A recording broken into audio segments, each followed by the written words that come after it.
COVID can't beat us. We got Christmas out of the way, and I've managed to track down Tom. So, Tom, but good morning to you. Good morning, buddy. How you doing? Yeah, I'm good, thank you. People won't realise this, but we've had this in the pipeline for quite some time. But things get in the way, like Christmas, obviously, which is important, but COVID, fishing. But eventually, we've got sorted. So we're going to have Thom Hunt on the podcast on his own, which is perfect because we had you and Kev on earlier in the season. But as promised, get you guys on individually. So first of all, Merry Christmas to you. Yeah, many thanks. You too, buddy. And Happy New Year. Yeah, it's coming up in a few days, I think. Yeah, we're not far away. I think first things first, though. Congratulations, because you and your wife are expecting. Yeah, we're about halfway through now, just past the 20-week mark. And yeah, I'm slowly starting to realise that my life is going to change rather radically. I've always been quite sort of footloose, fancy-free, travelled a lot. Adventure's been a big part of my life, but I suppose it's time to start settling down a bit. But we're having a boy as well. We know we're having a boy, so that's great. Yeah. Looking forward to that. And yeah, he's going to be out fishing with me ASAP. He doesn't have a choice, does he, really? Not really. No. Oh, that's brilliant. Well, congratulations. And yeah, so I was just thinking wickedly in my mind, maybe that might slow you down a bit. And the next couple of years, I might have a little bit of a chance in some of these competitions because at the minute, it's yeah, you and Kev are wiping the board, which is brilliant.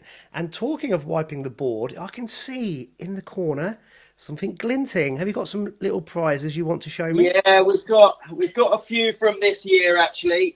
So there's been sort of 6 big tournaments this year in the UK, and between Kev and I, we've managed to win 4 of them.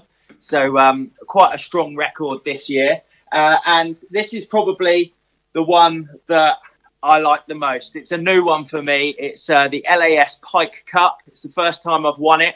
I've won the Predator Cup before, which I won 2 years ago, and we won that again this year. So Kev's got the trophy on that one. Kev's won the Perch Cup as well. So we need the Xander Cup to make a full house of all 4 LAS competitions. So yeah, quite proud of that one. And it's done on single largest pike, and I had a real beauty this year, 25.5 pound, 109 centimeters. So yeah, Pittsford's been kind. I've had quite a few 20s at Pittsford this year. For all the maggot drowners who might be listening, the LAS is the Lure Angler Society, and they're the kind of lure dedicated group for the UK, of which we're all members of, so it's pretty cool. And yeah, you boys smashed that one.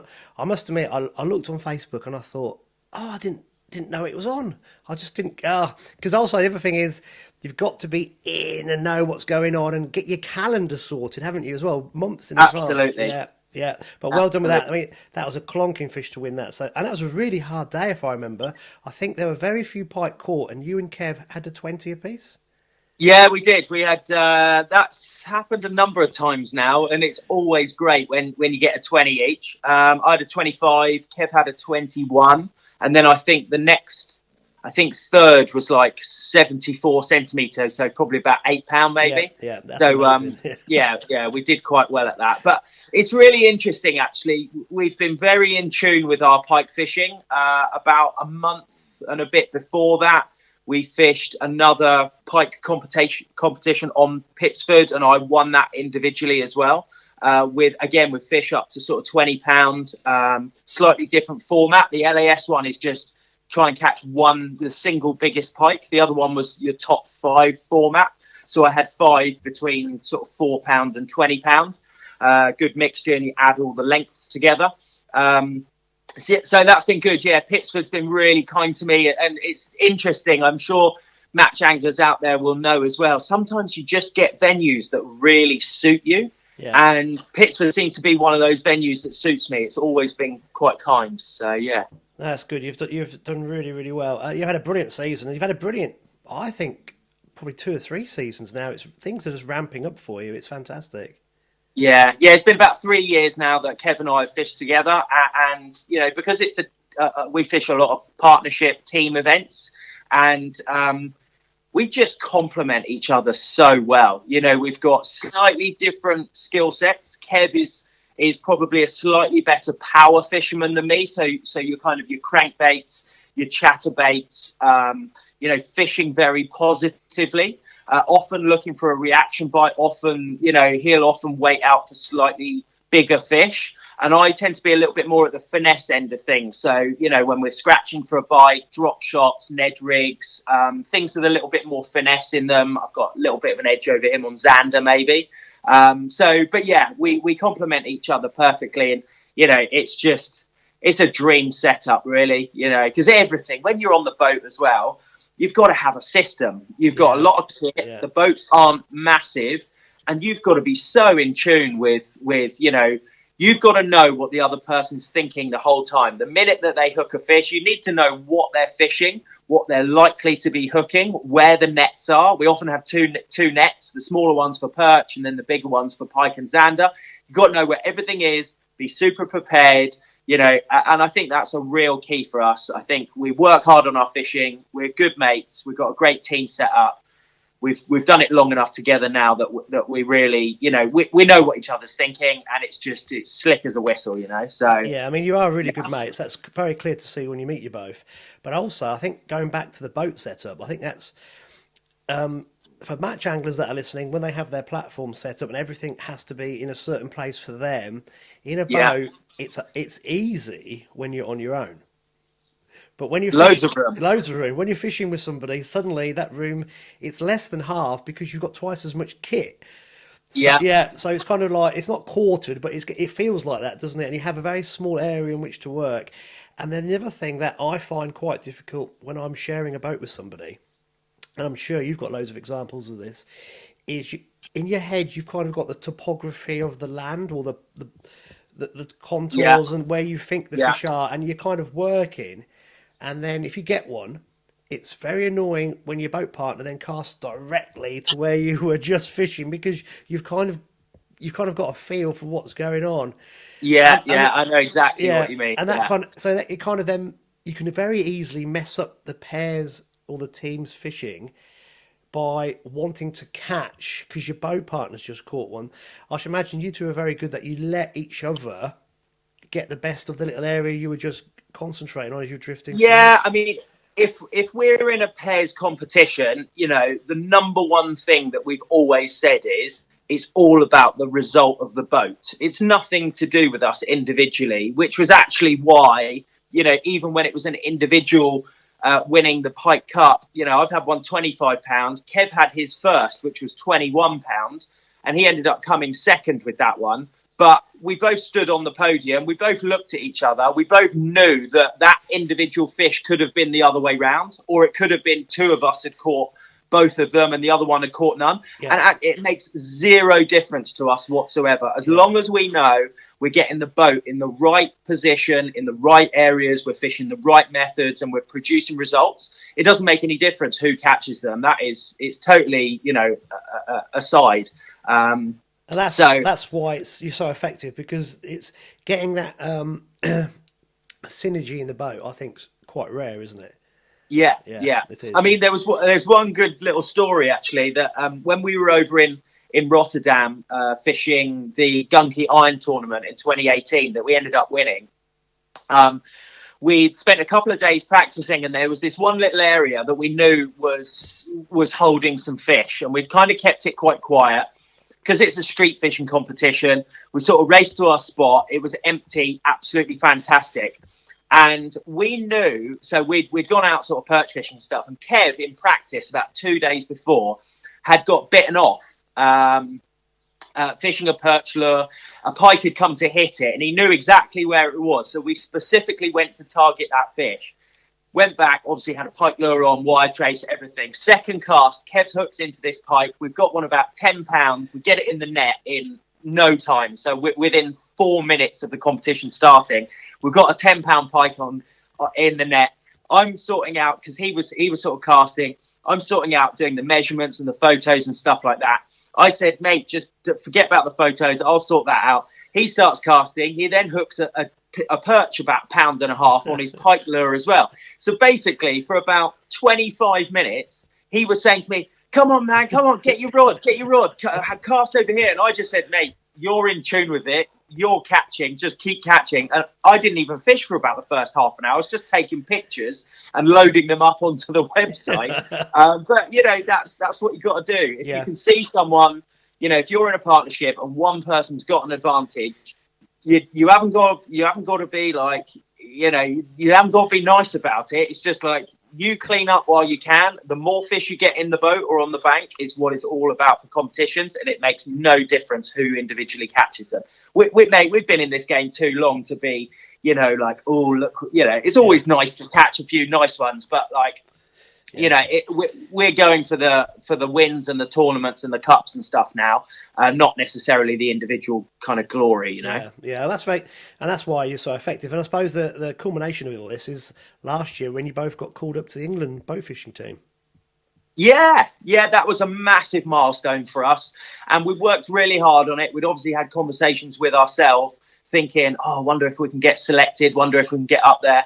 But then, we went from strength to strength, and every competition we were sort of making something happen. Yeah. And to a certain degree, it was even surprising us. We were just thinking, when you're on form, everyone knows when their confidence is really high, and mate, it hasn't stopped for like 3 years now. So yeah, we got the England call up, and that was amazing. Obviously, COVID has stuck a pin in that balloon for this year. But hopefully World Championships is in Poland 2021. World Championships is in the USA for 2022.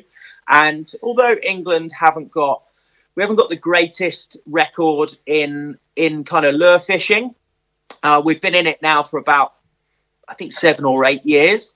But I really feel like, have a look round. I mean, Andy, across the whole of the industry how strong carp fishing is. Match fishing's a little bit in between these days. Predator fishing is one of the few disciplines that is really, really growing very quickly. And it's, all I can see is it getting stronger and stronger. The more people that get into it, the more talent we're going to have from that pool. And, ultimately one day I would really love, to represent my country and get on a podium for my country at the World Championships. Yeah.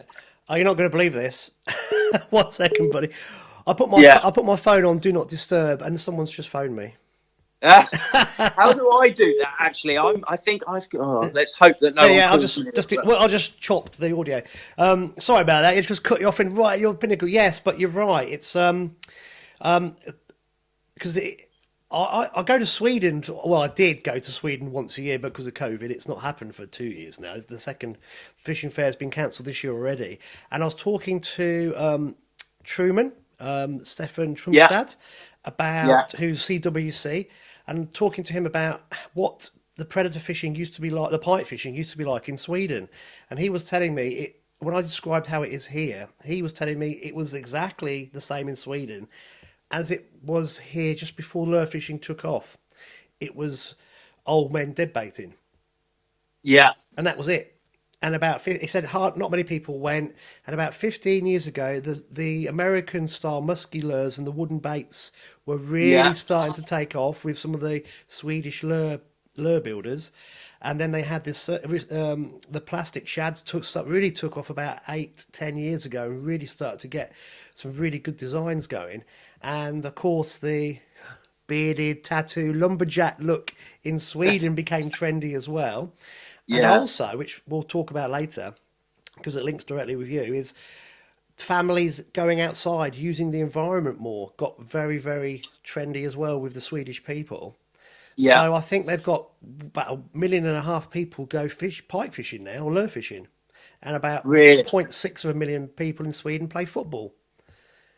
Oh, really? Yeah, it's gone. I've never known the numbers on that. Yeah, that's amazing. It's gone. It's the really trendy thing to do is to go fishing. So you've got women in the sport, you've got families in the sport, and that's why in parts of Europe it's really taking off. And obviously you've got money being thrown at it from some American companies, but also like Westin, who are a Scandinavian company, and everything's picking up, and it's amazing. So I suppose for the last 6-7 years in Sweden, it's become really, really great thing to do. And I've got an American friend called Joe Peterson, who is a famous musky wooden bait builder in America. Hello. This is Chatty Catty. and when he goes to Sweden, women in suits in Stockholm stop him for his autograph. Really? Yeah, they recognise him from the YouTube channels. Yeah. Oh, amazing! In America, only the musky anglers know him. Yeah, so I think we're on it's like a ripple effect across Europe, definitely. and I think we're just starting to see that coming to the UK. I mean, obviously over here we've got a problem. We haven't got the waters they've got in Scandinavia. We don't have the boat access. So, but one thing that I've noticed taking off is this bait finesse system, the BFS style as well. Yeah. So I think you're right. I think over the next few years we're going to have a lot of youngsters coming into the sport, perhaps trying the BFS first, because it really is just grab and go. And then hopefully then coming into what you call the more extreme ends, the stuff that we do on the boats, on the resis, getting smashed everywhere by the waves and struggling, and then you get one and so forth. So yeah, it's interesting. I think it's exciting times ahead, and I think you're right. The England team can only benefit because the depth of talent's going to get better and better and better. So well, it's just, everything's so accessible these days. Looking at like a carp fishing setup, for example, if you're going to go 2 and 3 rods, a rod pod, a bivvy, 3 buzzers, all of your end kit, you're up to thousands before you even start. And a lure fishing setup, particularly a bit of street fishing, is like you can get a half decent setup for £100, including a few. Do you know what I mean? A 50 quid rod, a 50 quid, 40 quid reel, a little bit of braid, and a couple of lures, and you're off. You go. Most canal networks in this country, most people are probably not that far from a canal, so it's you can go and get bites, you can get into it, and I think everyone knows now as well, the tug is the drug. I love it when you say what I mean? It's like as soon as you get a bite, and even if you're catching small perch on a canal from sort of 1 ounce up to say a pound or so, even. I mean, they go 2-3 pound in a lot of canals, but on average, you're probably between a couple of ounces and a pound. Mate, on a light, ultra light setup, that is cracking sport. And you can go and grab an hour at lunchtime, or you can grab an hour when the kids are doing something, and you can get your little fishing fix. It's really accessible, really cheap, really fun. Like you said, it's probably quite trendy and modern these days. And I can just see it going from strength to strength. Like a Predator Tackle, for example, I know the stats on how much we're selling, and it's unbelievable. It's all online. And it's sort of doubling every year, the amount of sales. It's absolutely amazing. We haven't set. If people listening to this might think we set this up, but we haven't. And Tom doesn't know what I'm about to say, but here we go. There's a guy who lives down the road called Tom Moyer who owns and makes FFS lures, the creature baits. Yeah. So we've just started putting together some videos of actually how to rig. We did 4 different rigs. We did Cheb, Texas, Carolina, and Drop Shot, just literally beginner level. And I got a reel and a rod the other day, and we've just done the first video, which was just an unboxing of this BFS reel and rod. And it was 70 quid for the reel, it was 50 quid for the rod. He changed the bearings on them just to make it a bit smoother. And I'm literally going to do a few short videos, literally just walking out the front door with this rod, rucksack with just a few bits in, and just trying to catch little perch, zander or pike, just from what's very local. And you're right. And I was talking to my partner about it, and she said women would be really into this because it's clean, and she said call it grab and go. Yeah, I like that. Mums have dropped the kids off at school. They've got a spare 2 hours. They've got a rod and bag in the back of the car. They can go, I've always fancied fishing there. Just drop in, give it a go, see what happens. So, I mean, that's the thing. So, I mean, some of these lures come with some scents on them that don't smell particularly great. But having said that, by and large, you're not having to go to the tackle shop to get maggots or dig up worms or mix up ground bait or do you know what I mean? Pellets and preparation. It's literally like, how long does it take you to prepare? About the same amount of time it takes you to tie 1 knot onto a jig head and then thread, a lure onto a jig head. It's as simple as that. And also the gear you're using. So, I mean, I'm using £3. I think it's. I can't remember the name of it. Unifiber. It's a new type of braid. That's not a braid. Yeah. But it's £3 test. Yeah, Super fine. it's really Super fine. So Yeah. even a £1/2 perch, you're going to get that. Tap, tap. It's going to be like a little electric shock. So like you're saying, the sensation of it is part of it. So Yeah. we'll see how we get on. Obviously, I'm not going to forget what I really love doing, catching big pike. But on Yeah. like days like today, when we finish doing this recording, it's like if I've got a spare hour, I might give it a go first time, just see what happens. So Do it. yeah, It. it'd be interesting. Definitely. Be interesting to see what happens. Right, okay. Less of that. Let's focus back in on Tom. Now, one of the things I want to really explore with you is go back in time, and because you've done so many things, it's crazy already. But your boundless energy. This amazes me because one of the secrets to your success is that you are so passionate and you have boundless energy and you're very willing to help anybody. But Yeah. it just kind of overlaps, and I think that's one of the reasons why he's been so successful. Is because it sounds a bit corny, a bit cringy, but you're generally one of the really nice guys. One of the nice guys that I meet during the rounds and all these lure fishing matches.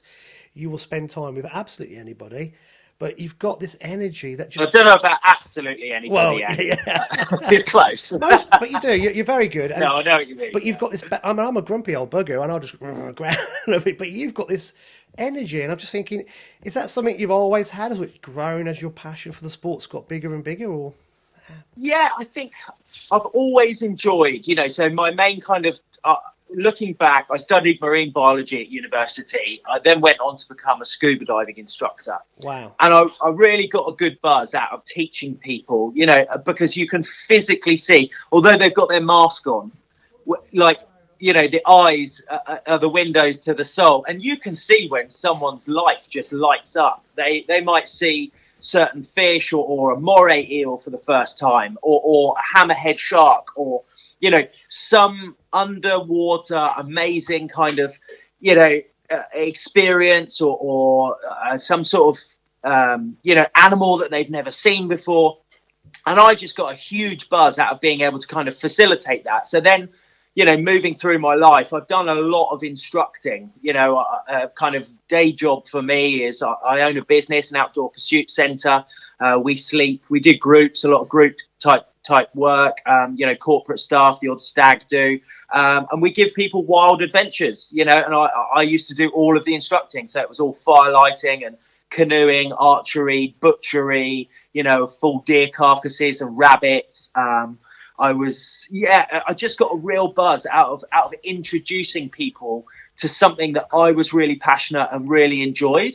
And and fishing's obviously the next step in my kind of career for that. And particularly with all of the lure fishing, I get conversations and comments, questions all the time, literally a few a day now, on my YouTube channel or directly saying, I really want to learn. I was on the phone to a guy yesterday asking me, do I do any guiding? And I'd never sort of done any guiding because I've been so focused on my, personal kind of fishing and tournaments and stuff like that. But I've just been asked so many times now. I'm considering, doing only a limited number, but, maybe 10 or a dozen days a year. And actually, because I'm in the world champ or in the England team now, and we have to go to the world championships, we need the funds as well. We need the finance. My cat is all over the place today. He's absolutely loving it. Come on, buddy. So yeah, that's another way that a little bit of guiding might help with the finances towards world championships and stuff like that. So always happy to help, always happy to see people on their journey. There was a good one the other day. I mean, I'm fortunate to be sponsored by WESTIN. Before that, I was sponsored by GUNKI. I get quite a bit of free kit and lots of stuff to test.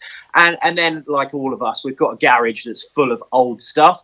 And I saw a guy the other day basically putting on one of the Facebook pages a picture of a lure on the far side of the river that he was fishing. It was up a tree. And he was just really disheartened. He'd spent 17 quid. He'd saved up some money, spent 17 quid on this new lure, and unfortunately thrown it up a tree. And we all go through that learning process of, okay, maybe your braid wasn't strong enough. If it was strong enough, you might get it back, etc., etc. And he just started sort of voicing like his opinion. I've had 2 or 3 blanks now. It's costing me too much money, all that sort of stuff. And so I just messaged him directly and just said, "Oh, mate, like, let me send you a little, like, don't get disheartened. Lure fishing's amazing." And I just put together a handful of kind of soft lures and a few bits and bobs for him. And it absolutely made his day. He thought it was some sort of scam to start with, saying, "Oh, I haven't got to pay for this stuff, have I?" He honestly couldn't believe that someone was willing to actually try and help him out. And I just said, "Mate, I feel your pain. I know what it's like. It's really frustrating when you get started, but stick at it." You know, and I just think lure fishing is amazing, mostly because it's so tactile. You know, you're so direct. When you get that bite, that fish is at the other end of your line. There's no float in between. There's no quiver tip in between. It's so direct. You feel it, and it's just the most amazing feeling. And yeah, the more people that experience that, I think is brilliant. I had a guy last year. I was actually bait fishing on a drain, and I could see him in the distance walking up to me. And normally I go, "Oh, don't get too close." And I thought, he kept walking. And to be fair to him, he hadn't cast for ages, and I always go well away from people when I'm bait fishing. I just like to explore different areas. And he walked right up, and he was from Kings Lynn, but he'd moved locally, and he started talking to me, and he showed me his stuff, and it was like, I thought, bugger, he's done well. He was catching a few earlier on the season, but it hadn't worked for him recently. Yeah. And I said to him, I said, "Oh, look, I said, I'm down here a bit this next few weeks. I said, I'll bring some lures with me, and you can have them." "Can I?" I said, "Yeah." So I got home, and I just I was checking out his strength for his braid, and I had to make sure I gave him not some of the big mental stuff that I chuck because he would just snap off, but bits and bobs that he could. But it gets quite in depth because then I had to show him how to rig them. so he messaged me, and then he said, "So next time I was down, I'm going down such and such time." Anyway, I hadn't seen him for about a week, and I put all this stuff in my bag, or maybe even 2 weeks. And then suddenly I saw this figure walking down the bank, and I went, "Oh, it's old matey boy." And he got to me, and I said, "Here you go." And he just went, "I don't know how to use it." And I said, "Right, okay." So I must have spent about an hour. Now comes the lesson. Yeah. But the next thing was he had a little landing there, and I was saying to him, "You've got to upgrade." And I think, I mean, I actually haven't heard from him this season, but you forget, don't you? But I think as anglers, this is what we need to do. We need to educate people in fish handling. The best way of doing the better way of doing things, because there's numerous loads. Angling's so good because you can never know it all. There's so many different ways of doing things, and but I got obviously being an ex-school teacher, I got a lot of pleasure from actually just his face lit up. Yeah, and he said, "Can I take that one?" I said, "No, I've got the whole bag for you." And he went, "Really?" I said, "Yeah, just play with them. See how you get on. Let me know." I bet it was made up. Well, I haven't heard from him since. He probably thought, "Oh, he's giving me a load of crap here. It didn't work." But but yeah, I can see where you're coming from. That's really good. But going back to you, I mean, you were a match angler, weren't you, when you first started fishing? You got into match angling. So, and you did quite well, didn't you? You did well on a Division 2 national. Yeah. So started fishing matches when I was about 12, and again went through that really interesting process of very frustrating. I was always quite high intensity, and I've always quite liked winning, especially when I was in my younger years. You know, under 8s, under 10s, under 12s, under 15s football. I was in quite a successful team as well that I captained. And so I just I got the bug for kind of winning, but I also learnt the other side of it, which was that you only win when you put the effort in. So I learnt that from a very young age. Got into some sort of club matches, and after a few kind of frustrating times, started to do quite well, put some more effort into it, started to win some. And then by the time I was up to sort of 15, I got invited into fishing the adult team in a winter league. First one I fished, I won my section.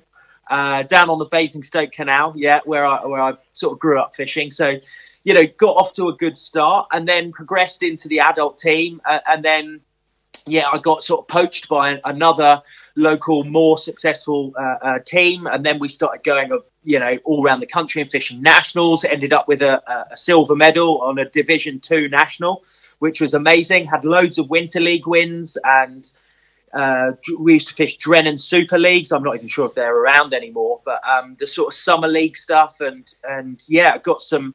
I hold the match record at a place called Lakeside with 101.5 pound of bream. I hold a few records and won a few matches and loved it.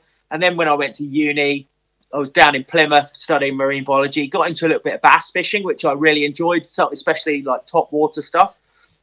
And that was really kind of my introduction to start with to lure fishing.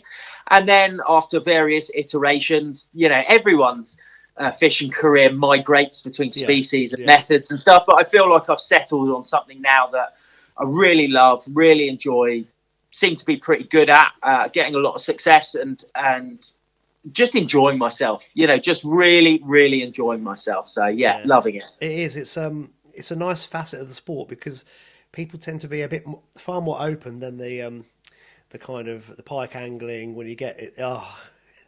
The bait fishing side, it's a nightmare. It's like being part of the KGB. You can't tell anybody anything, and you have to creep about. And you have people checking out where your van is, and it's crazy. But this is better, isn't it? Because you're actually all stuck on one venue, and obviously you keep certain things to yourself. But actually, it's a pretty cool environment, and everyone's I think you meet some smashing people.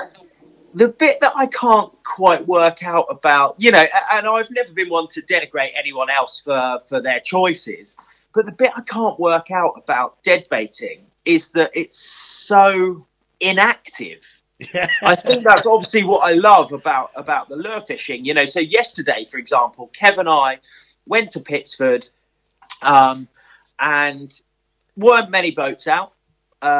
We had a good time. I managed a 3-pound perch and a big 2, and we had some small pike and stuff, but we could see some dead baiters on the bank and on the boats, and the boat anglers literally put their anchor down at the beginning of the day and they never moved all day. And Kev and I must have tried 8-10 different spots, you know, and I was just like, you learn, even from the spots that you don't catch. Maybe I had a follow to the boat yesterday in an area that I kind of wasn't expecting. And it wasn't a big fish. But again, it was just something else learned. Whereas if you don't get a bite and you sit there all day, I just find there's so little to learn if you're so inactive. So it's definitely not for me. No, but... I mean, obviously, the traditional way to do it on the fens is you're very active and you walk miles in a day and you leapfrog. And you try the problem is, I think what's happened now is the carp mentality's got into it a lot, and people just tend to see it. And what we have on the fen drains, which is even worse, the bait fish on every drain at the minute, they seem to congregate in one area on each drain, and everybody seems to know where this area is. So you've got the match anglers sitting there catching the fish, and of course the pike anglers then plough in and then cover 3 swims with all their dead bait rods, and it's like, is this... The match anglers have got to be there, but for me, the predator anglers need to explore and find bigger fish elsewhere. And the only way you can do that is being mobile. So you can be very mobile deadbait fishing, but it does attract the kind of chuck it out camp mentality as well. And then you have to ask yourself, really. And sadly, sometimes catching the biggest fish in the water does mean just going a lot and chucking out a dead fish. Yeah, I mean, the bait's doing a lot for you, isn't it? Yeah. I do love the challenge. I've done a bit of fly fishing in my time for trout and for predators as well. And I just find that that's the next step up as well. I do love my fly fishing, but I do find it quite limited is the only thing. So I love a bit of pike fishing in May after post-spawn. You know, I did a few seasons at Chew, and May is just, it can be insane because they're just coming back on the feed, and really enjoyed it. But I just find that you just haven't got the same number of presentations. You know, you've got like fast sink lines and then sort of floating and intermediate lines, but there's no true reaction baits that you can fish on a fly, I wouldn't say. Whereas, you know, when you can fish jerk baits and chatter baits and crank baits on a lure rod, that's an insanely different style of presentation to fishing a Ned rig or a small shad or do you know what I mean? Yeah. So like the variety that I think we have in lure fishing is much, much bigger, and that's what I really love digging my teeth into. Yeah, I mean, I know Guy Eldridge really well, and I know Paul Clydesdale a bit, and they're really good pike fly anglers, and they do all sorts of they're brilliant at making the fly talk and doing different things, but they're so good at it and so dedicated. Probably, I don't know about yourself, but for me, I dabble at it and I enjoy it because it's again it's a sensation. But I know in my head I'd be more effective with a lure rod. Yeah, Yeah, absolutely. yeah, Yeah. yeah. But it is. I Like mean, this, I was just going to say, good story was from this year's WPC. Wasn't allowed to. You're not allowed to lure fish because it's on in sort of August. And perch and zander were going to be the main targets. Perch in particular because the zander have been very funny this year. But on the fly, went out. I think I had 6 practices on the fly, and I managed a couple of perch, like 1 pike, 1 or 2 small zander, and I just felt that the presentation wasn't right. I couldn't fish it fast enough. I couldn't get a reaction bite out of them on a fly. And I was absolutely chomping at the bit. And I knew when we got there on lures, I just felt like it was going to be a crankbait year.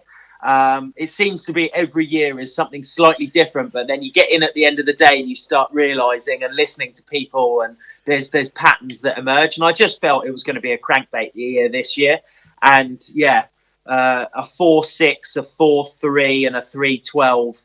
Later, I was so confident I could get those fish to react because I knew where they were.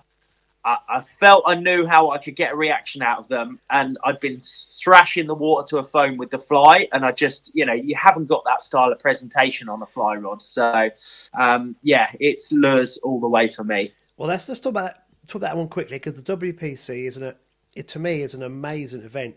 It is the hardest thing in fishing I have ever done.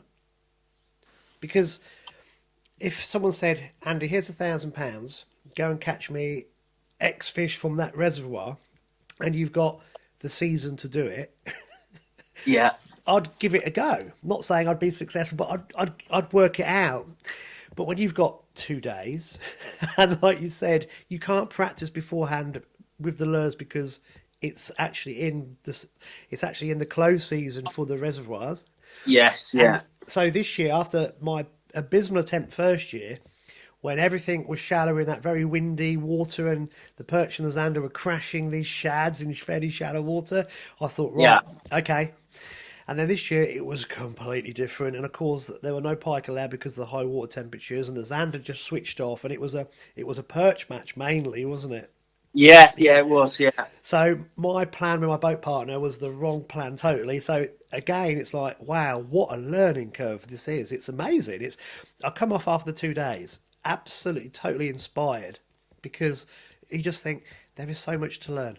It's an amazing adventure, and it's just you're putting layer upon layer upon layer of experience every time you fish these big comps. Yeah. And the buzz you get, you kind of like, oh. And it was just like, I knew where you guys were, and I'd found some fish, some perch in an area where actually nobody hit on the first morning. And we found them the day before. And the first morning, my boat partner had a follow from a pike on a crankbait, because I had him on the crankbaits, and I was trying to, very long cast, trying to get zander from the same kind of shore run, but in a bit deeper water, which didn't work at all. But we had this pike follow up, and then I could see the perch, and we just weren't skilled enough to get those perch to react in the right way. So, I mean, it's just amazing. Like you said, so one of the number one skills that I think you need in competition fishing is you just hit the nail on the head there. You said, right, if I had the whole season to do it, you could do it. Most people could do it. When you're limited by time, if you've got, you're only going to have, say, 7 or 8 hours fishing. And if it's a 2-day competition, you've got 14 or 16 hours fishing, right?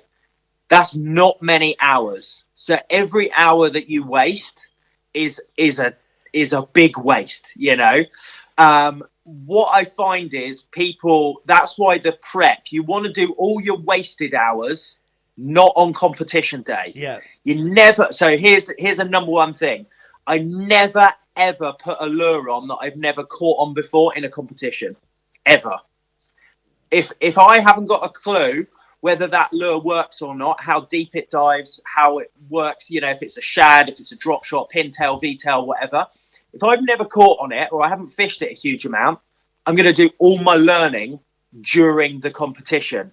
And that is not something you want to be doing. Exactly, yeah. Got to stick to your confidence baits. You've got to, and to a certain degree as well, you got to pick your poison. You have to pick a strategy, because sometimes you're looking, in order to win, you're looking for the big quality fish. Now, you might have, even if you're on the right method, you might have to fish that fully for a day or two in order to get those 1, 2, 3 opportunities, right? So there's quite a lot of wasted time of not catching, even when you're on the right method, because you've got to wait for the stars to align, the feeding window, maybe the right direction, the right color, etc., etc. You know, so even when you've picked the right method, you can still think it's the right method all the way up to the end before you realize that actually it wasn't the right method. So to a certain degree, you just have to pick your poison. But that's where that's one thing that Kev and I are really good at. We talk a lot. We're in tune with it. We've gone round the season so many times lure fishing. We're going to be roughly in the right ballpark, but then you have to focus in on those specific methods, specific presentations. Like WPC 2 years ago, massive southwesterly wind on, warm wind coming from the Caribbean, you know, a nice strong wind coming onto that north shore. There was probably, I don't know, 15 foot from the bank of chocolate water where the waves were crashing in. And those perch and zander, we were catching perch and zander in 4 to 8 foot of water. Yeah. You know, like fishing 20 grams, 12 centimeter. Most people think they're like sort of small pike baits. Huge lures, and looking, because they were feeding absolutely rock hard. This year, like not much wind. Wind was coming from the other direction. It was a northeasterly wind, so you know instantly that it's going to be trickier fishing. It's in the wrong direction. The water's almost crystal clear. The fish are a bit lethargic and they're a bit static. You know, you've probably got that early window of the first half of the first day to kind of is going to be your best opportunity. And then that pressure is slowly adding up and those opportunities become less and less and less.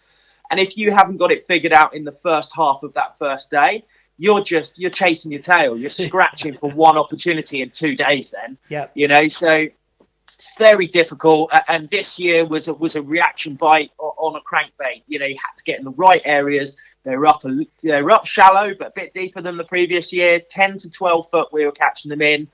Caught some lovely perch, and then spent all of the next day trying to catch a zander.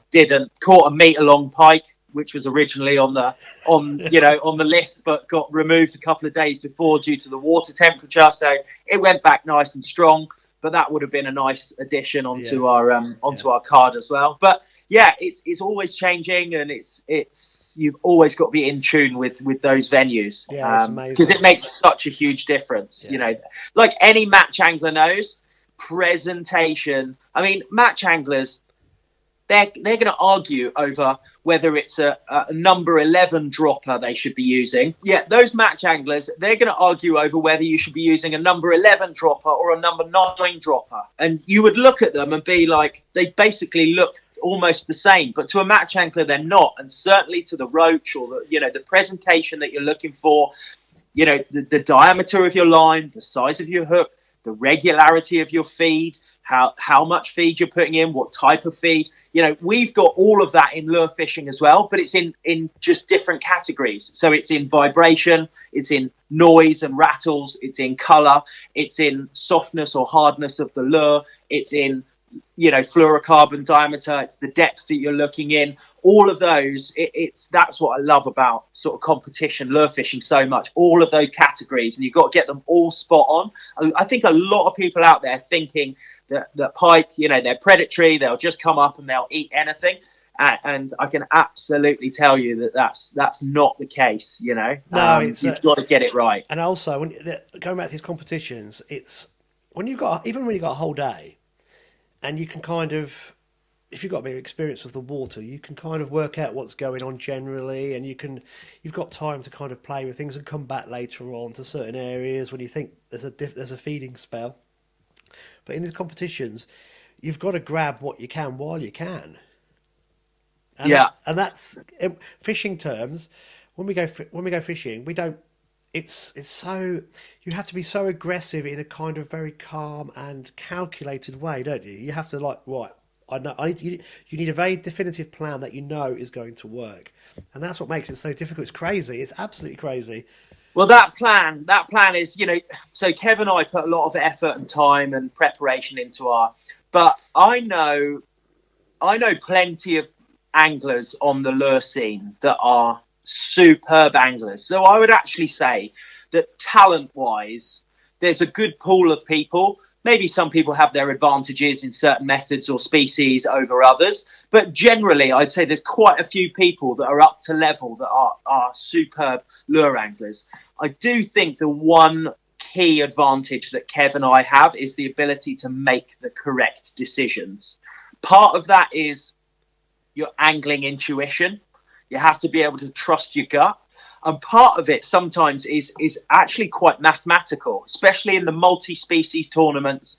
You have to work out, right, so like a classic example, we have an amazing record in the LAS Specimen Cup. It's 1 pike, 1 perch and 1 zander.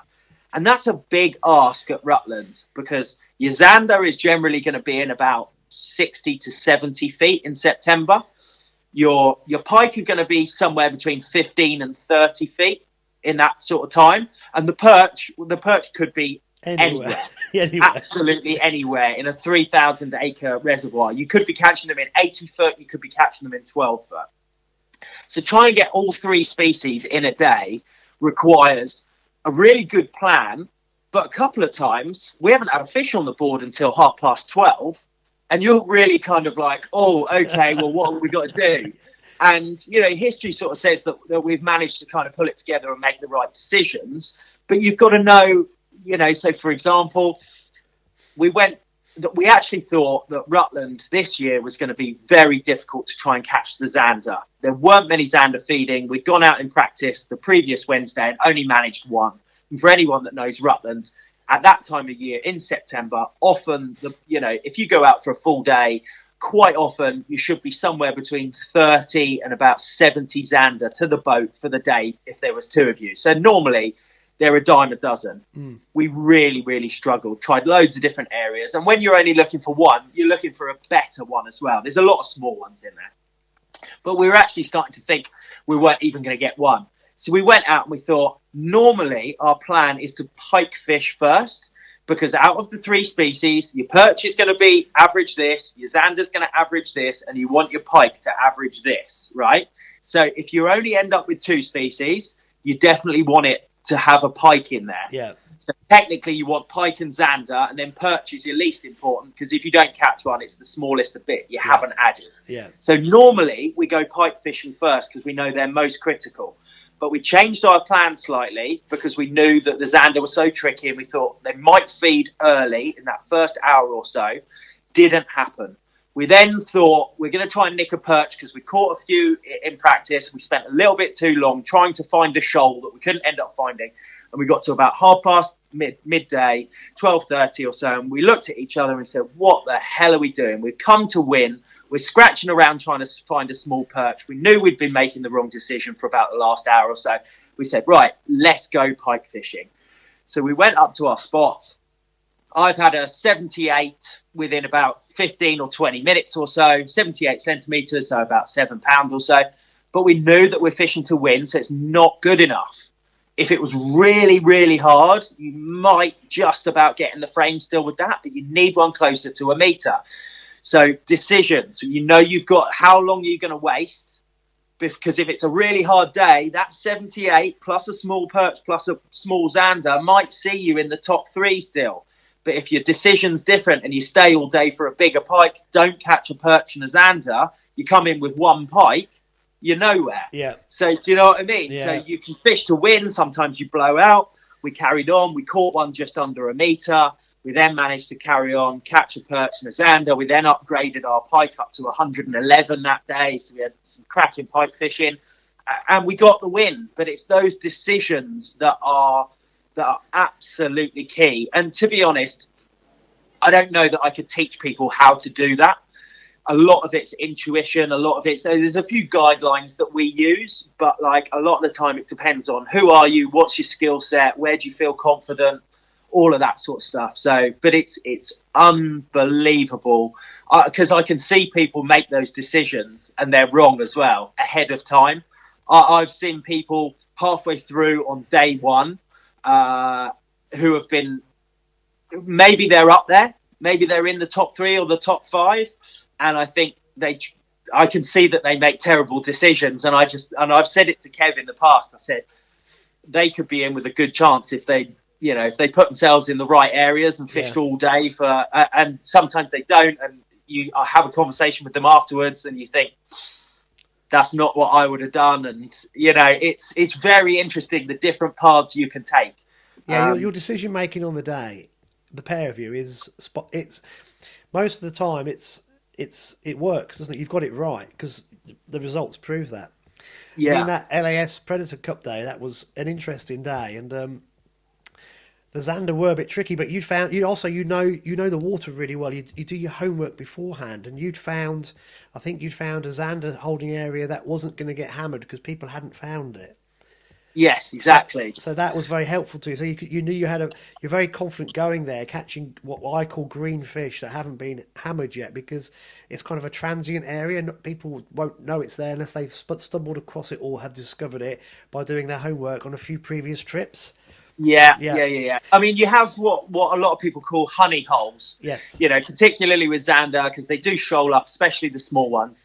And there's a couple of areas on Rutland, in the South Arm that basically everyone goes to.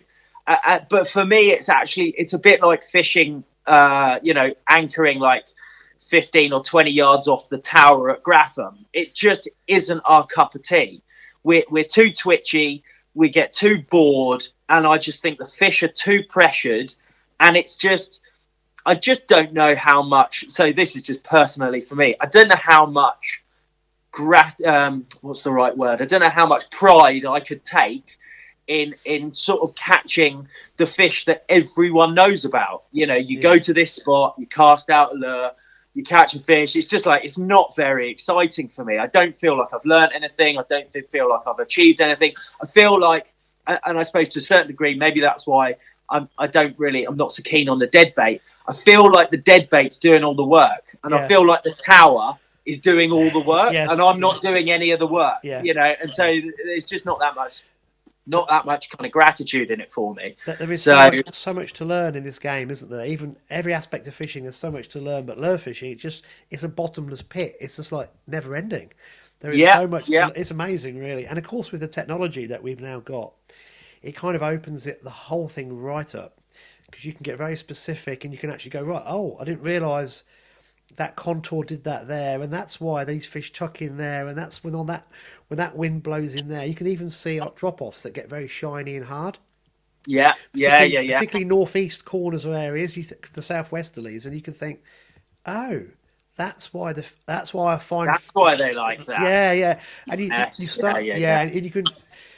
It's amazing. The more you sort of make your maps and you work out areas or these massive waters, you can actually make them quite small waters, can't you? You can reduce them down. Well, I've said this before, and it's a principle with, not everyone fishes these huge reservoirs, but it's a principle I've learned, and it works on virtually all big waters, and that is massive areas are devoid of fish. Yeah, the abyss. Massive areas. I call it the abyss. We're casting into the abyss.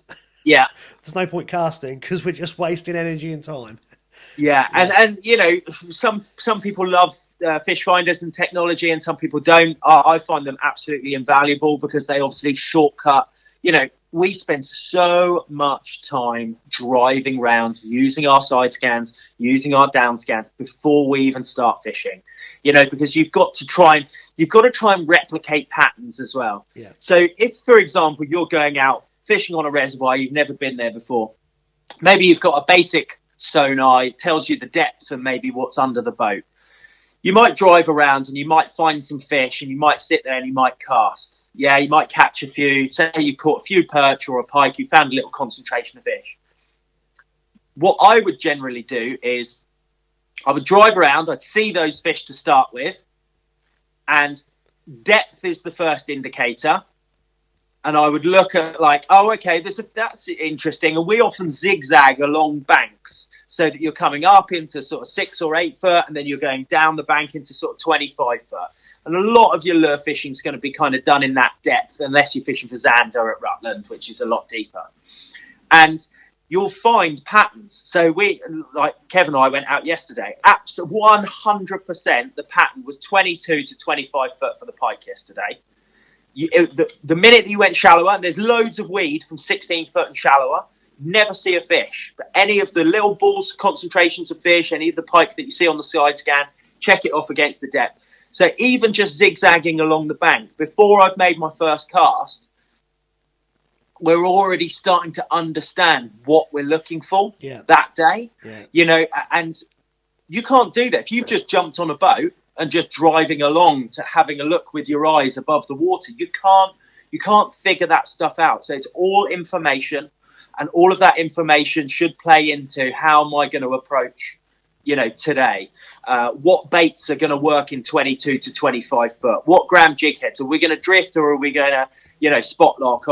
And there's a lot of decisions to be made, but like location of the fish is paramount, because I call it fishing in the desert, but the abyss it's exactly the same, you know, and you can cover so much water sometimes that's just got zero fish in it, and they're always in big concentrations. I remember going when we used to fish the big resis before in 1990 something, so you can imagine we had these little things that would tell us the depth.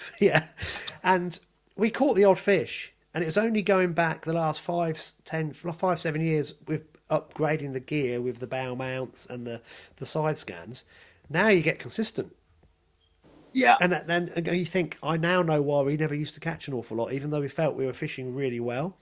It's because you can't catch what's not there. Doesn't matter what you do.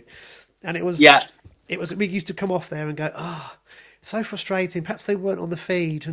But actually, in reality, I think these big water fish will have a go at most things. If you can just get you've got to get your location right first. You've got to be in front of them to start with. And, you know, so I obviously dig into a hell of a lot of like technical details, because I'm looking for the number one presentation that will maximize my day, the most number of bites or the best chances in my day for my competition. If you're a pleasure angler, I mean, you can probably catch on a wide variety. We do every day, but that's never what I'm, you know, so you get some people say, you get this on these Facebook pages, you get beginners saying like, what's the best lure ever? Or what's your number one lure? And everyone has got a completely different lure for their favorite lure ever, which tells you immediately that it's not necessarily about any one individual lure. Yes, some are better than others, but the bit that I dig into is it's the best lure for the conditions, for the mood of the fish, for the weather, for the season, for the day.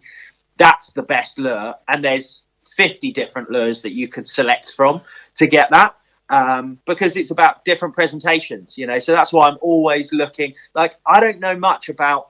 I mean, I'm trying to learn a bit more about these. Are they glide baits?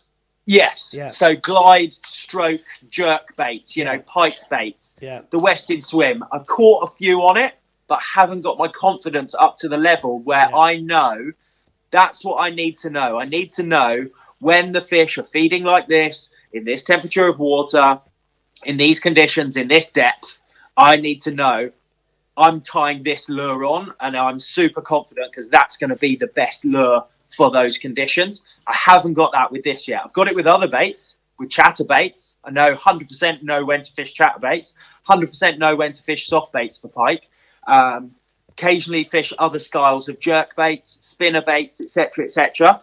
So I'm on a mission at the moment to learn more about these, you know, and in the right circumstances, that's the best lure ever. I don't know when that is yet. So that's my little journey at the moment. But there is no magic lure. Are they fairly new out, those ones?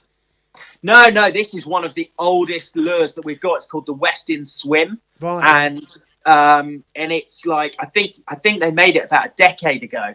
So you've got Westin Swims, Salmo sliders. A lot of people make handmade ones. They're all based on the same sort of flat-sided, jerk glide bait type. Yeah, I didn't know if thing. I didn't know if that was a new colour out to Westin, because I know like CWC do the Buster Jerk, don't they? And they got all exactly yeah. all of those ones, and they're all the same, and they're all super popular. And people say, yeah, these are amazing lures and all that sort of stuff. And 100%, I know it is an amazing lure. I just don't. It's knowing when to put it on and when to fish it. Yeah. So there is no magic lure. There's lots of magic lures, but the magic is in tying the right one on at the right time and being in front when you're in front of them. Exactly. Yeah. It's like it's kind of like a sense of achievement, isn't it? Actually catching something that you actually made the right choice. Once you know you're in the right area, it's kind of like, now I'm starting to get somewhere. That's cool.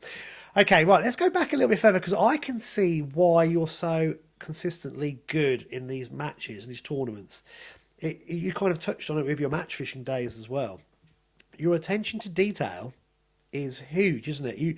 You've got a very inquiring mind. You want to know what works and how it fishes and when to use it and how do I use it best? How can I utilize it? And that's just like that swim bait, for example. So when you're prepping for a competition, for example, say I don't know, say you've got a run of events coming up on Pitsford.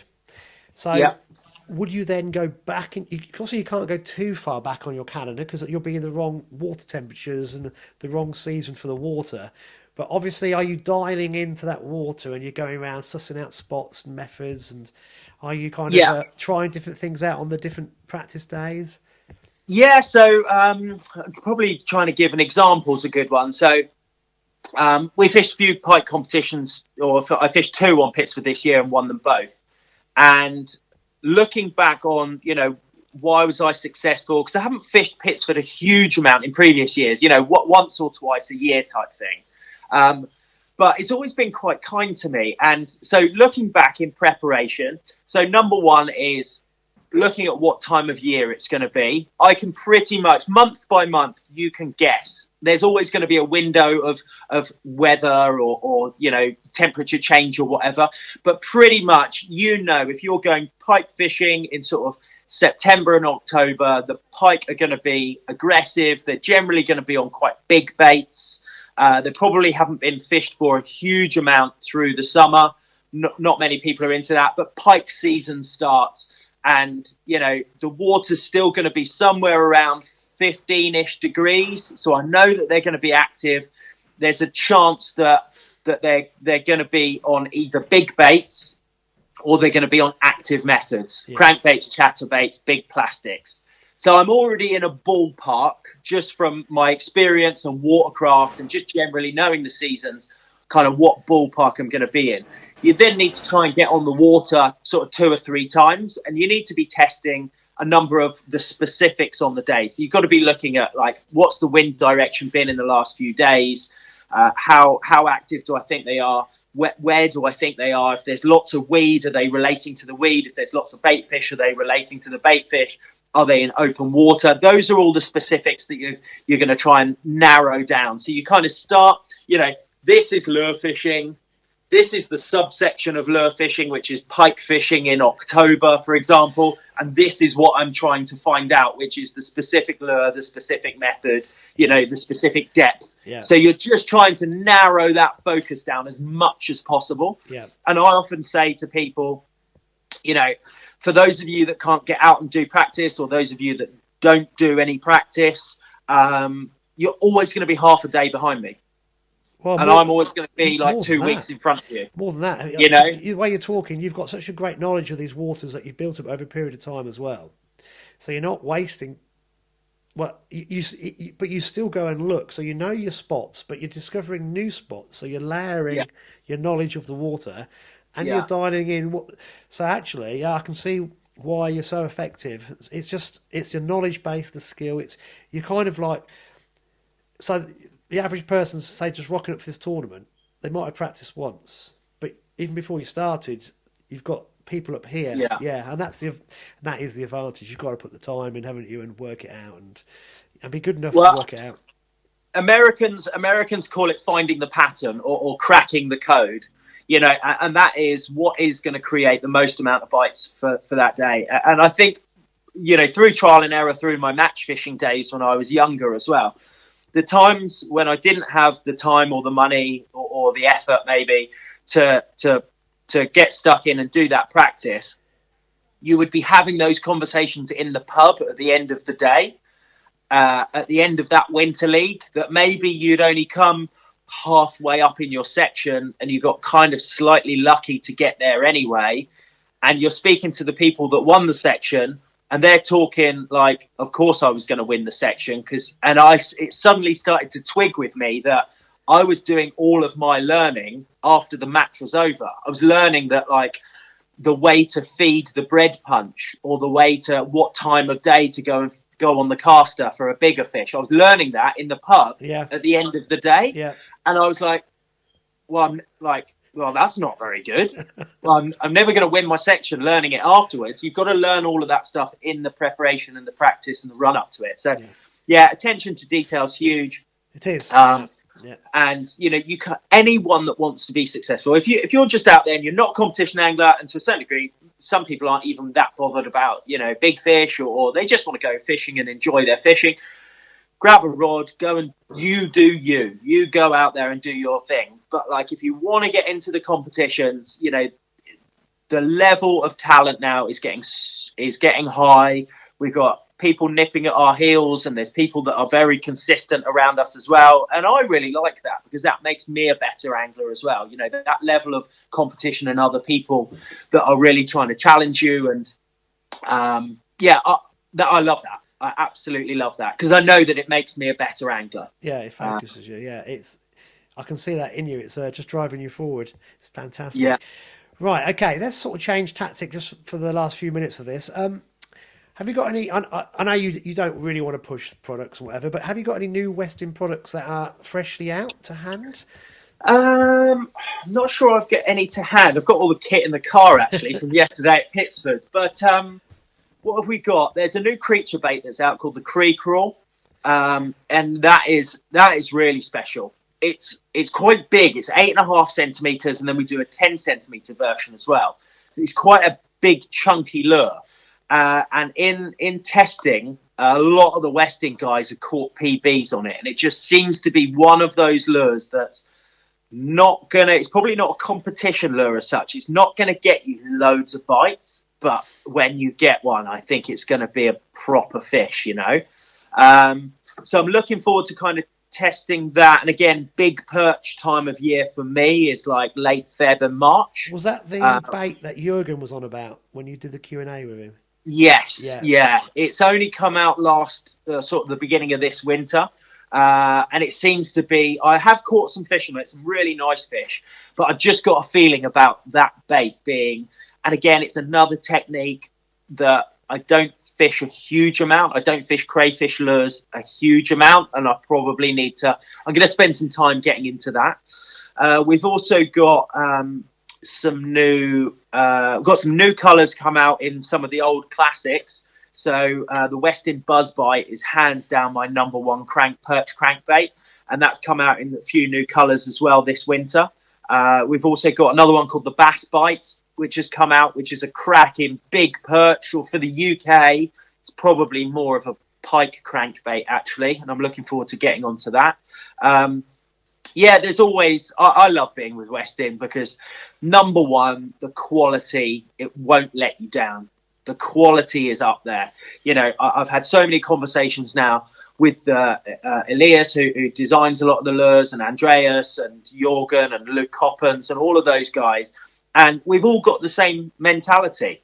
We all care deeply about the quality of the products that come out and how the brand is represented, and it's just great to be part of a brand where they'll actually go through the development stage, which is probably somewhere between a 3 and 6 part stage of kind of designing the lure, tweaking the lure, going to China or wherever you're going to get it produced, having it back, changing it. It's a long process to design this stuff, and they've even got right to the final stages before and just said, we've invested a lot of money in this, we thought it was going to be right, we're not 100% happy with it, we're not going to launch.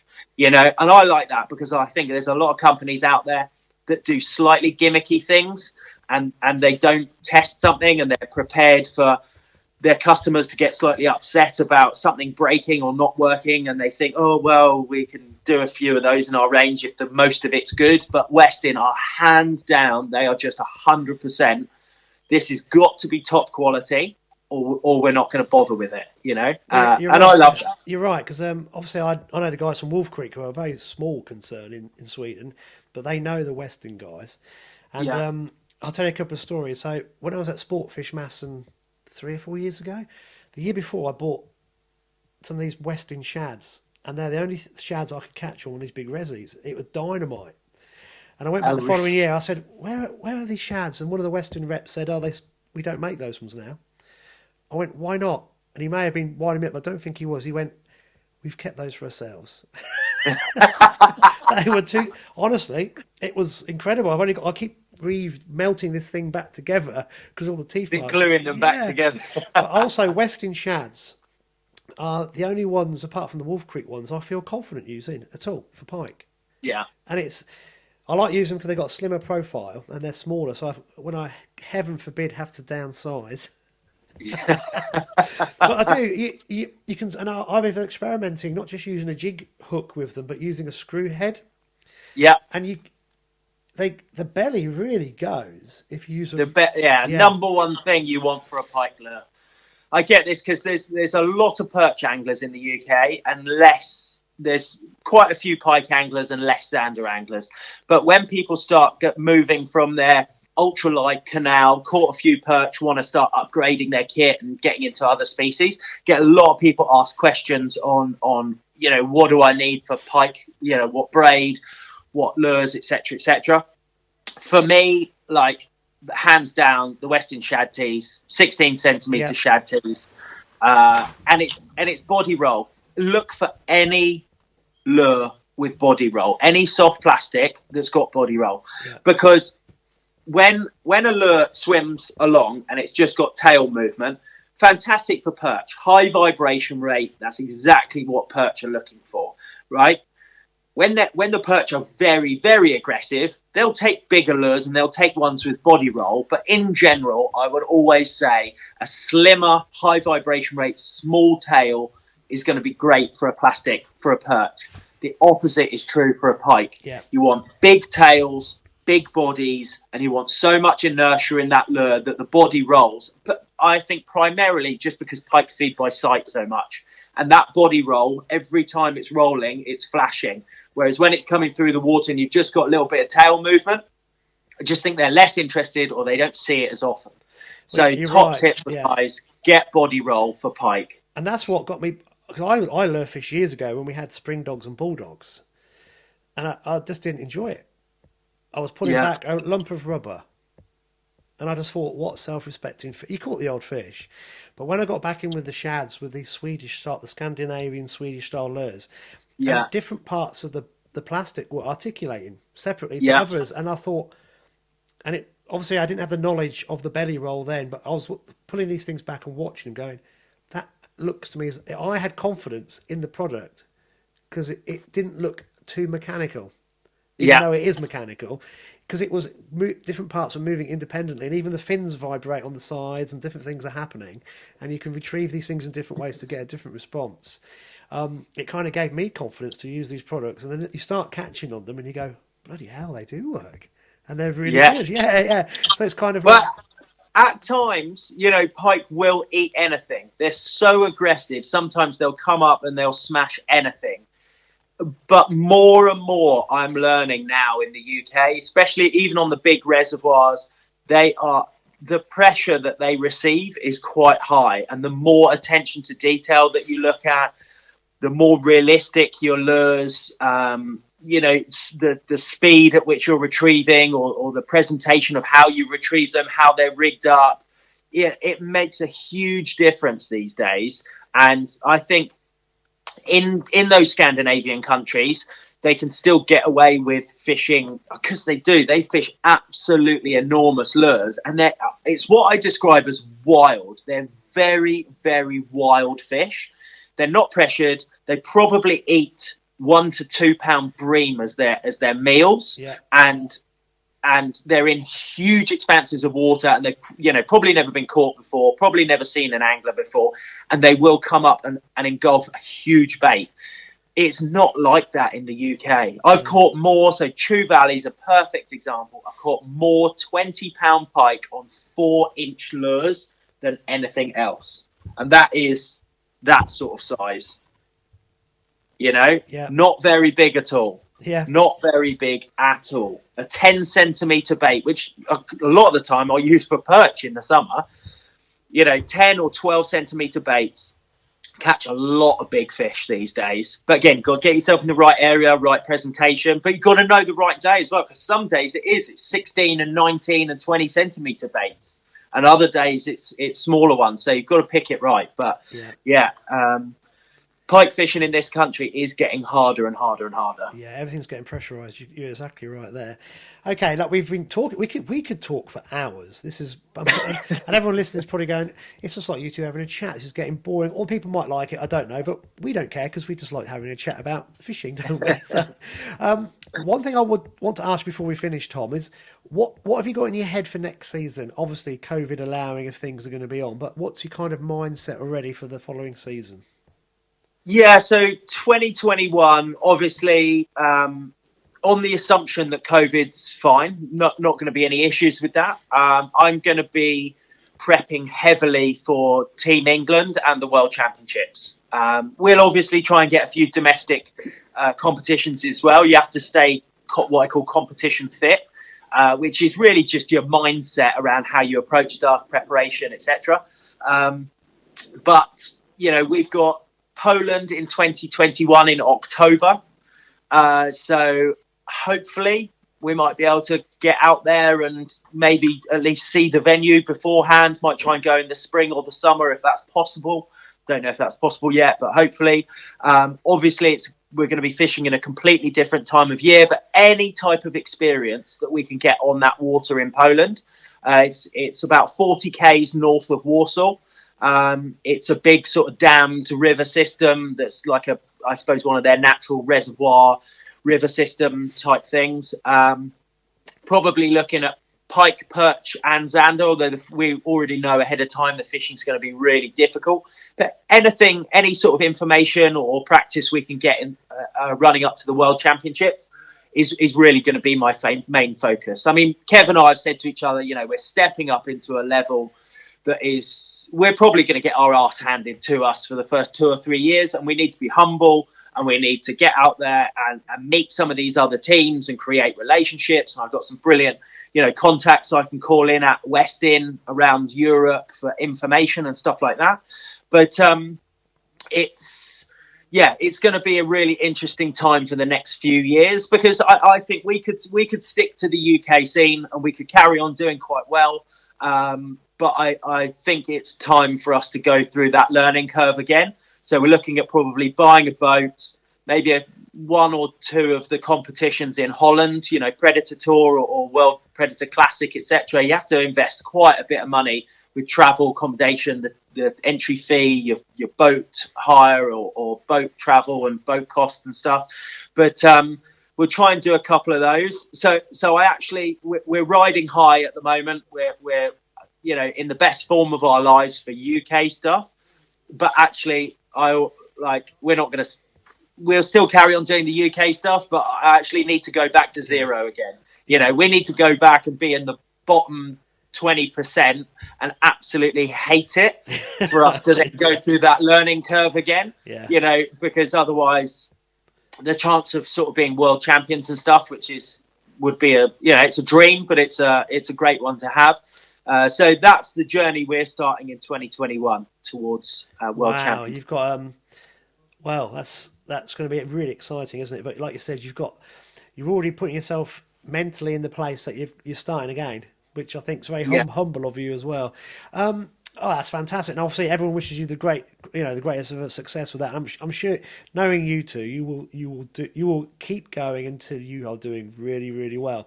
The only problem for me is that once you get really good at that level, when you come back and fish more around here, I've got no chance now. But I'm going to have to start doing take your petrol hose out your boat and stuff like that, and holing. No, I disagree. Honestly, I have in the last 2 or 3 years, I've seen the level of competition get better and better. Yeah. And more importantly, more people putting more effort in. Yeah. I love that sense of competition.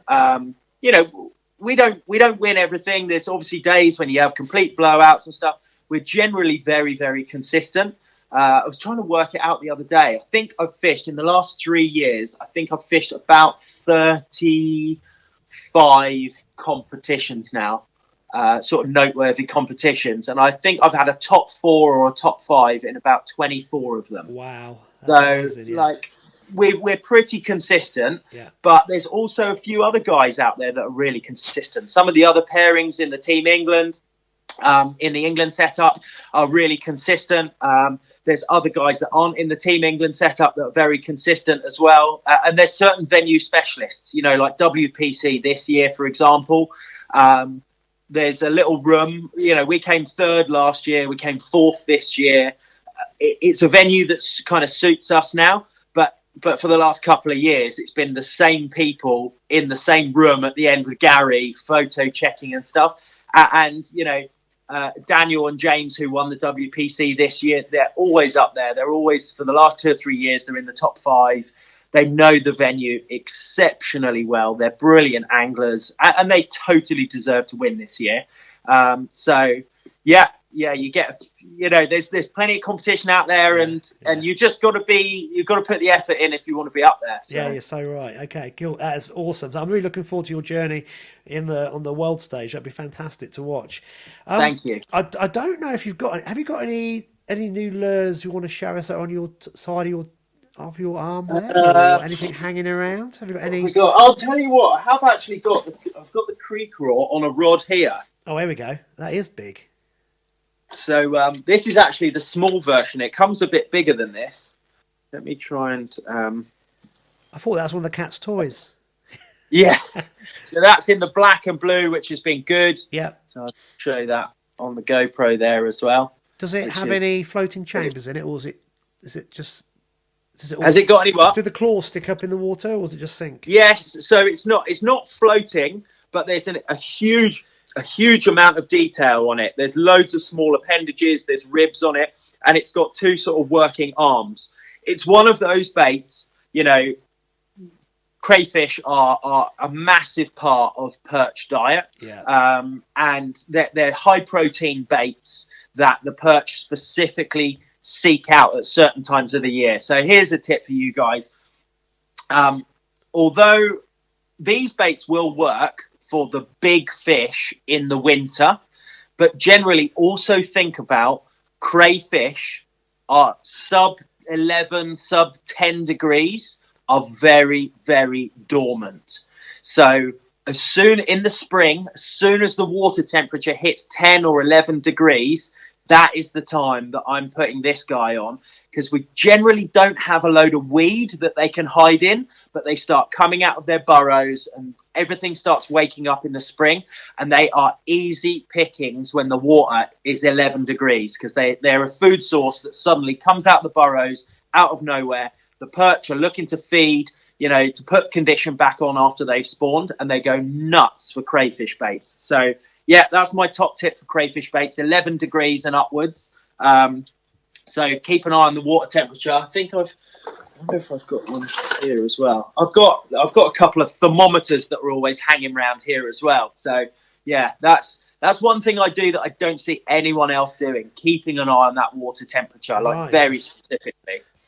It's such a good indicator to know how the seasons are changing.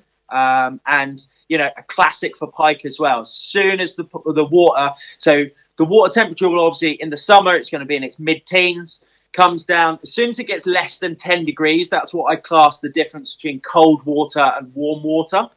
And then once you're down from 10 towards 6, it bottoms out. So even if you get an ice freeze on top, the water will bottom out at about 3.5, 4 degrees. When you get back up to 6, when it starts to warm up in February and March, it gets back up to 6 degrees. That's the trigger for pike to move shallow to go and spawn. So you can tell from the water temperature that how the behaviour of how some fish are regulated and where they're going to be. So always pay attention. But that's watercraft, so got to pay attention to it. And that goes back to your marine biology degree. Massively. Yeah. Learnt so much from that. Yeah. All right, buddy. Well, let's just finish this off. Is there anything else that you'd like to talk about while we've got you on? I think just on the Team England theme is I see a lot of long, I'll call them debates, but that's probably being quite kind, that happen on Facebook. And I think it's part and parcel with lure fishing these days. But actually, I do feel like from Team England's point of view, the more support that we can get from people, the better. So be on side. Like, I think we're going to spend a lot of time this year, especially since myself and Jamie Potts, Kev, the management, Ian Crook, Steve Collett. There's a few people in the team now. We want to be a bit more transparent. We want to start telling people about what's going on with World Championships because we really have that goal. We don't have a great history with lure fishing on the world stage. And we really, with the new team, we're desperate to try and start doing well, and I'm really patriotic. I know a lot of other guys are really patriotic out there, but I also know that lure fishing can be a bit fractious and a bit contentious at times. And actually, for the England team, I want to try and put all of that aside. And I just want to try and, get loads of support for the team and for us to all kind of motor forward so that we can try and perform on that world stage to make lure anglers and the lure community or just anglers in the UK, proud of what we do on the world stage. We've got it in match fishing. We've got it in the carp fishing team, ladies, disabled, fly fishing. We've got a really good pedigree of anglers across all different types of disciplines in the UK.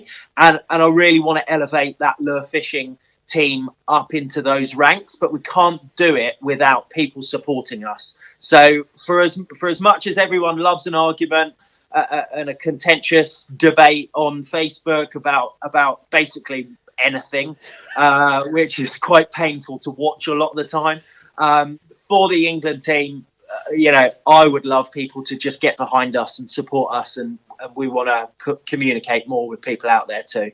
Yeah, I mean, that's a really good point because, I think this year in particular, I've never seen so many COVID experts, so many racism experts. It just gives everyone a platform just to say whatever. And I think you're right. I think I'm new, really, in comparative terms to you guys, to the lure fishing. Well, I've only fished a few tournaments, but looking from the outside in, and I'm obviously very excited about what I'm seeing. Yeah. There's a nucleus of some really smashing people who are really good. But I think to get better on the world stage, this also needs money from sponsors because this is expensive. Yeah. Because we don't have our own boats in this country. Just to compete with the other guys, you need the bass boats, you need all the electronics on it, you need the big outboards, and you need your own boats to go and practice on waters. And you're going to have to go to Holland because there is nowhere around here really that's going to replicate what you need to do. So it's a massive investment, and I know that's why the guys had they got the world champions on at Rutland a couple of years ago to try and level that side of the playing field. Because that alone is like the comparative, I suppose, would be like I don't know, on the little old course the Neen out here, someone using a 2-foot bamboo stick against someone who's using the top range pole kit, isn't it? It's when you haven't got the boat stuff, it's just like you're so far behind. So I think it's a really good point that you made, and it's I think you guys, you're the kind of the new breed, aren't you, on the England team? And I think it's kind of like now everyone's realised how difficult of a challenge this will be. Because just for the boats alone, let alone anything else. But I think skill-wise, we've got anglers now in the team who can compete, but you need the support from every variable to pull in to help you guys get there. Yeah, so good point. So that's brilliant. And in terms of sponsors and stuff, Westin are absolutely brilliant with me. They really support me in a number of different angles, not only with kit and opportunities and filming things, travel, lots of expenses, all that type of stuff. They're absolutely brilliant.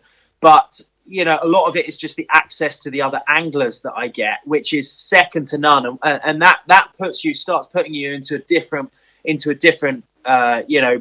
ballpark, because I've got access. I can pick up the phone to people like Jorgen and Luke Coppens. Luke Coppens won the WPC back to back, you know, 2 years in a row, and that is an insanely high level of competition. We've got Daniel Nielsen, who is, you know, one of the best experts in the world on Pike and Huge Xander, and they won the Pike fight this year in 2020.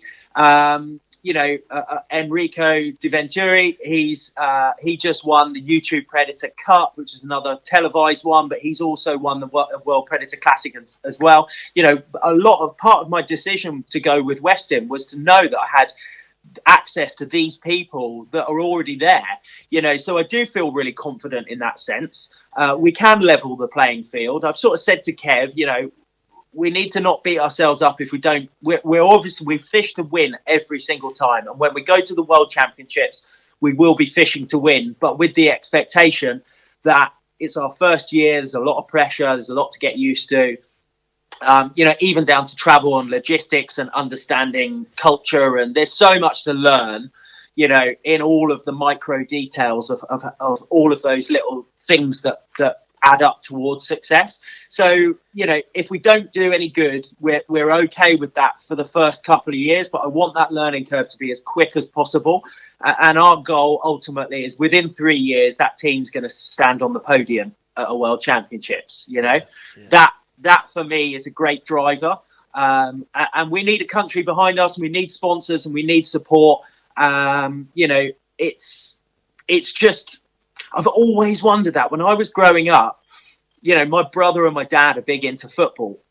My dad's a big Spurs supporter. He's had season tickets forever. My brother's a massive Liverpool supporter.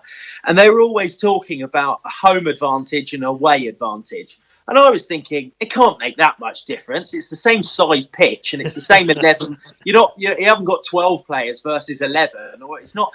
But there's something about a home advantage. And what is that? It's the people in the stands. It's the support. It's the familiarity. It's the system that you have. It's your...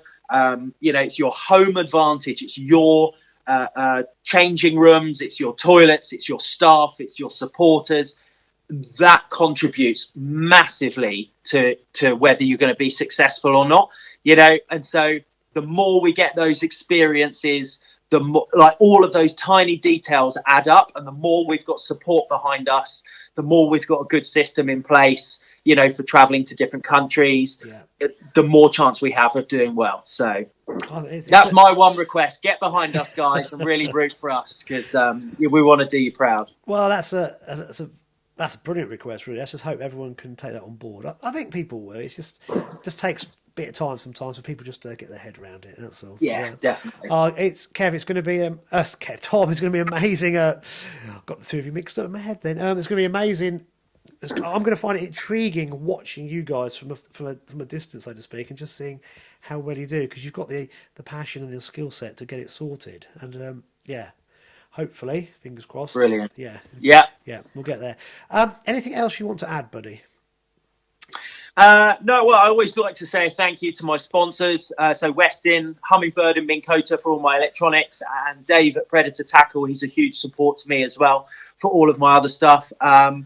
You know, we don't get to be here without supporting people around us. You know, my wife, she's halfway pregnant as well at the moment, you know, so only a few months before we expect our first one. Life's going to change, but, you know, my friends and family and sponsors support me in what I do. And, you know, I can't thank them enough.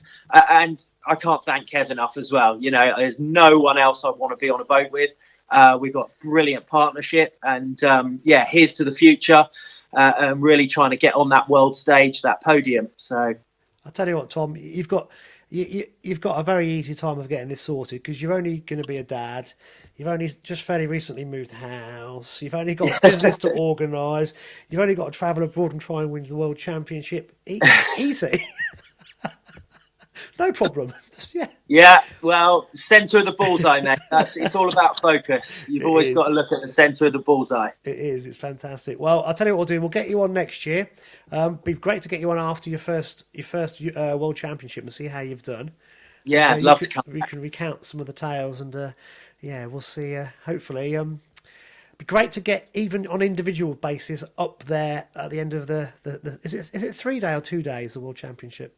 2 days is the World Championships. Right. They have a few official practice days beforehand, and yeah, again, it's going to be a whole new world for us. So I don't know a huge amount about it yet. I know some stuff, but that first-hand experience I haven't got yet. So that's what I'm really looking forward to. I believe the practice days are when the WPC's on at Grafham and when the LAS events are on as well at Rotherham. So.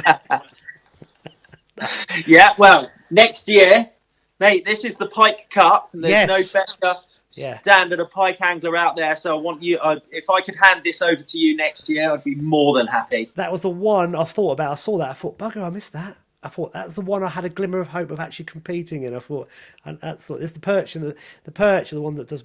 They're just such funny. I mean, I've actually caught some 4-pounders this year, not being big-headed. Yeah. That was my target, to try and improve my perch skills. Because even when I was catching these things, I keep thinking, oh, I'd rather have a big pike. can't get it in my head. But yeah, that's what intrigues me watching you guys, because you can switch. And we've touched on it about an hour and a half ago. I don't want to go over it again, but it fascinates me talking to you guys because you've got this discipline to go right, and you're so good at catching the different species. It is mind-blowing for me at times. But yeah, I am going to try harder to rival you for some pike trophies next year. I promise. Do it. Yeah, getting close. All right, buddy. Stay on the line. I'm just going to end this here, though, for everybody. So this has been Tales from the Tackle Shop, a Fenland Fishing TV production.